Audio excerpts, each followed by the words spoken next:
Pesawat milik maskapai Voyapas jatuh di Vinhedo dekat Sao Paulo, Brasil pada Jumat 9 Agustus waktu setempat. Dalam insiden ini, sebanyak 57 penumpang dan 4 awak pesawat tewas di lokasi kejadian. Sempat dilaporkan ada 58 penumpang, namun 1 orang dilaporkan tidak jadi ikut dalam penerbangan. Polisi juga melaporkan ada seorang warga yang terluka akibat kecelakaan ini. Adapun pesawat dengan nomor penerbangan 2283 ini tengah dalam perjalanan dari Cascavel menuju Bandara Internasional Sao Paulo, Guarulhos.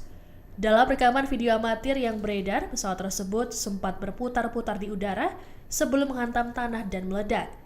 Voyapas terlacak turun dengan cepat sekitar 17.000 kaki hanya dalam 1 menit. Badan pesawat kemudian jatuh di dekat permukiman warga dan hancur. Kepala Badan Kecelakaan Penerbangan Brasil Senipa, Brigadir Marcelo Moreno mengatakan pesawat tak mengkomunikasikan keadaan darurat apapun. Diketahui pesawat model ATR-72 bermesin ganda ini berusia 14 tahun. Presiden Brasil, Luiz Inácio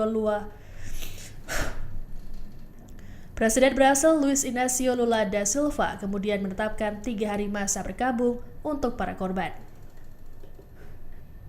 Download Tribun X sekarang, menghadirkan lokal menjadi Indonesia.